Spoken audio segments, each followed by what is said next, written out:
Madame Baptiste. Cuando entré en la sala de viajeros de la estación de Louvain, mi primera mirada fue ver el reloj. Tenía que esperar 2 horas y 10 minutos al expreso de París. De repente me sentí como si hubiera caminado 10 leguas a pie. Luego miré a mi alrededor como si fuera a descubrir en las paredes alguna manera de matar el tiempo. Después volví a salir y me detuve ante la puerta de la estación, con la mente atormentada por el deseo de inventar algo que hacer.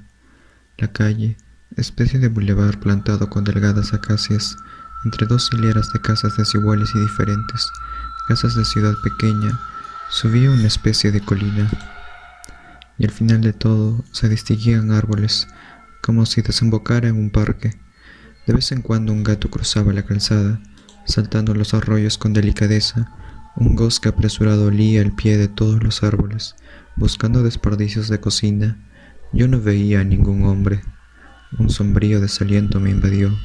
¿Qué hacer? ¿Qué hacer?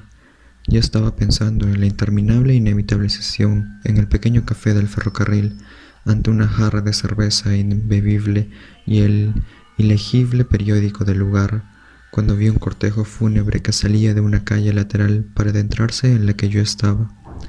La vista del ataúd supuso un alivio para mí. Por lo menos eran 10 minutos ganados. Pero de repente mi atención se acrecentó. El muerto solo era seguido por 8 señores, uno de los cuales lloraba. Los otros charlaban amistosamente. No iba con ellos ningún sacerdote. Pensé, es un entierro civil. Luego reflexioné que una ciudad como Louvain debía de tener por lo menos un centenar de librepensadores que habrían considerado un deber manifestarse. Entonces, ¿qué? La marcha rápida del cortejo decía claramente, sin embargo, que enterraban a aquel difunto sin ceremonias y por consiguiente sin religión. Mi curiosidad ociosa se lanzó a la hipótesis más complicada, pero como el coche fúnebre pasaba delante de mí, se me ocurrió una idea extravagante: sumarme a los 8 señores. Haciéndolo estaría ocupado 1 hora menos, y me puse en marcha, con aire triste, detrás de los otros. Los dos últimos se volvieron sorprendidos. Luego hablaron en voz baja. Se preguntaban desde luego si yo era de la ciudad. Luego consultaron a los dos que los precedían, que se pusieron a su vez a mirarme. Aquella tensión inquisitiva me molestaba, y para acabar con ella me acerqué a mis vecinos. Tras saludarlos dije: «Les pido disculpas, señores, si interrumpo su conversación, pero al ver un entierro civil me he apresurado a seguirlo sin conocer, por otro lado, al muerto que acompaña». Uno de los señores dijo: «Es una muerta». Me extrañó y pregunté: «Pero sigue siendo un entierro civil, ¿verdad?». El otro señor, que evidentemente deseaba informarme, tomó la palabra: «Sí y no. El clero nos ha negado la entrada en la iglesia». Esta vez le hace un «ah» de estupefacción. No comprendía nada. Mi obsequioso vecino me confió en voz baja: «Oh, es toda una historia. Esta joven se ha matado, y por eso no se le ha podido enterrar religiosamente. Su marido es aquel de allí, el que va en la cabecera, llorando». Entonces dije en tono vacilante: «Me sorprende usted y me interesa mucho, señor. ¿Sería indiscreto pedirle que me cuente esa historia? Si le importuno, pongamos que no he dicho nada». El señor me cogió del brazo familiarmente. «Nada de eso, nada de eso.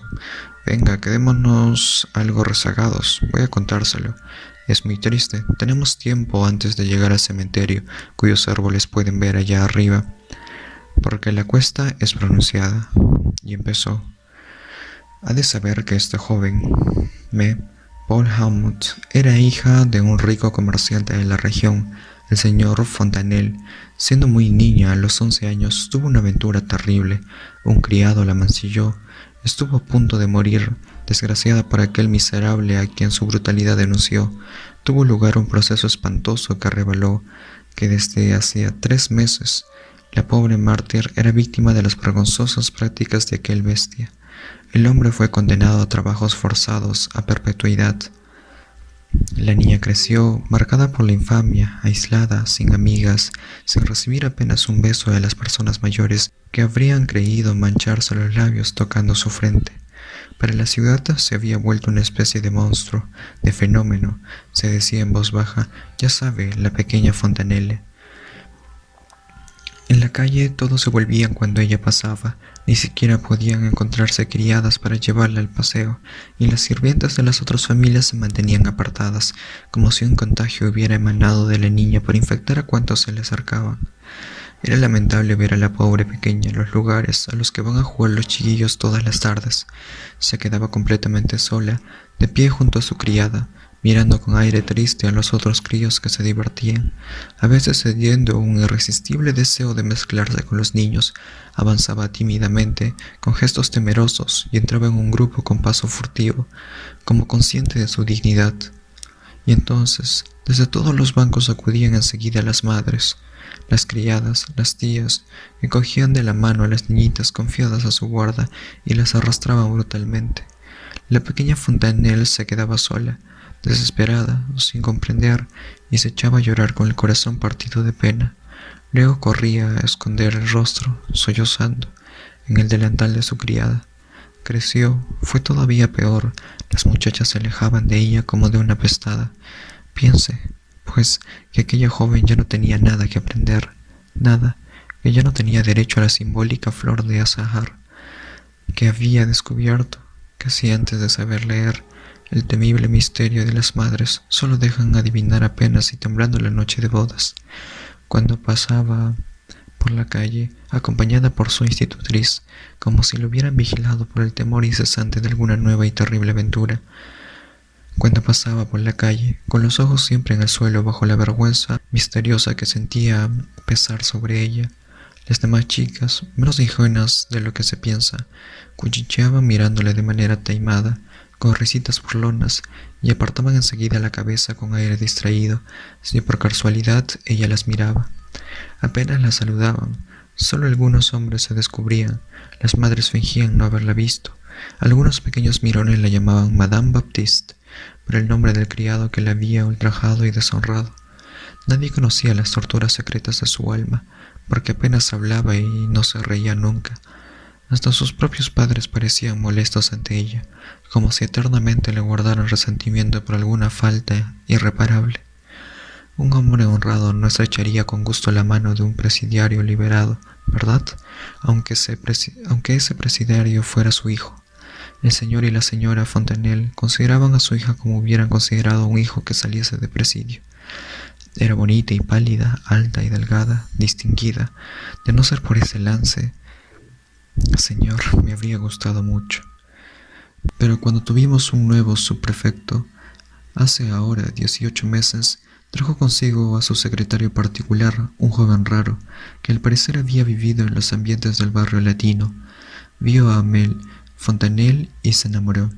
Le contaron todo. Se limitó a responder: «Va, eso es precisamente una garantía para el futuro. Prefiero que sea antes que después. Con esta mujer dormiré tranquilo». La cortejó, le pidió matrimonio y se casó con ella. Entonces, como tenía desparpajo, hizo las visitas de rigor tras la boda como si no pasara nada. Algunas personas se las devolvieron, otras se abstuvieron. En fin, empezaban a olvidar y ella ocupaba un lugar en sociedad. Debo decir que adoraba a su marido como a un dios. ¿Piensa usted que le había devuelto el honor, que le había hecho entrar en la ley común, que había desafiado, forzado la opinión pública, que había afrontado los ultrajes y realizado, en suma, un acto valeroso que pocos hombres harían? Así pues sentía por él una pasión exaltada y relosa. Quedó encinta, y cuando se supo su embarazo, las personas más quisquillosas le abrieron su puerta, como si hubiera sido purificada definitivamente por la maternidad.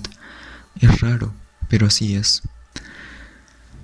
No podían ir mejor las cosas cuando el otro día celebramos la fiesta del patrón de la comarca. El prefecto, rodeado de su estado mayor y de las autoridades, presidía el concurso de orfeones y acababa de pronunciar su discurso cuando empezó el reparto de medallas que su secretario particular, Paul Hammond, entregaba a los favorecidos.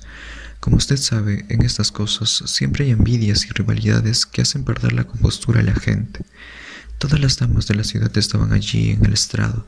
Cuando le tocó el turno, avanzó el director de la banda del burgo de Mormillón. Su banda solo tenía una medalla de segunda clase. No se puede dar la de primera clase a todo el mundo, ¿verdad?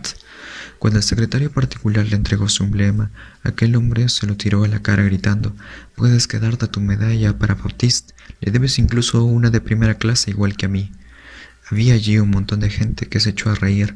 El pueblo no es caritativo ni delicado, y todos los ojos se volvieron hacia la pobre dama. «Oh, señor, ¿ha visto alguna vez una mujer enloquecer?» «No». «Pues bien, nosotros asistimos a ese espectáculo». Se levantó y volvió a caer en su asiento 3 veces seguidas, como si hubiera querido escapar y comprendido que no podía atravesar toda aquella multitud que la rodeaba. En alguna parte entre el público, una voz gritó además: «¡Ohé, Madame Baptiste!». Entonces se produjo un gran tumulto, hecho de burlas y de indignaciones. Era una marejada, un tumulto. Todas las cabezas se movían, se repetía aquella frase que ponían de puntillas para ver la cara que ponía aquella desgraciada. Los maridos levantaban a sus mujeres en brazos para mostrársela. Había gente que preguntaba: «¿Cuál? ¿La de azul?». Los chiquillos lanzaban gritos de gallo, de trecho en trecho estallaban risotadas. Ella había dejado de moverse, desesperada, en su sillón de autoridades, como si lo hubieran colocado allí para exhibirla a la asamblea.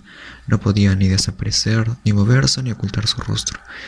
Parpadeaba precipitadamente, como si una fuente de luz le hubiera quemado los ojos, y resumblaba como un caballo que sube una cuesta. Partía el corazón verla. El señor Hammond había agarrado del cuello al grosero personaje y rodaban por tierra en medio de un tumulto espantoso. La ceremonia fue interrumpida. 1 hora después, en el momento en que los Hammonds volvían a su casa, la joven, que no había pronunciado una sola palabra desde el insulto, pero que temblaba como si todos sus nervios hubieran sido puestos en danza por un resorte, saltó de pronto el pretil del puente sin que su marido tuviera tiempo de retenerla, y se tiró al río. El agua es profunda bajo los arcos. Tardaron 2 horas en rescatarla. Estaba muerta, naturalmente. El narrador calló, luego añadió: «En su situación quizá haya hecho lo mejor. Hay cosas que no se borran. ¿Comprende ahora la razón por la que el clero le ha cerrado la puerta de la iglesia? Oh, si el entierro hubiera sido religioso, toda la ciudad habría acudido, pero comprenderá que al sumarse el suicidio a la otra historia, las familias se han abstenido, y además aquí es muy difícil seguir un entierro sin curas». Franqueamos la puerta del cementerio y muy emocionado esperé a que hubiera bajado el ataúd a la fosa para acercarme al pobre muchacho, que sollozaba, y estrecharle enérgicamente la mano. Me miró sorprendido a través de sus lágrimas. Luego dijo: «Gracias, señor», y no lamenté haber seguido aquel cortejo.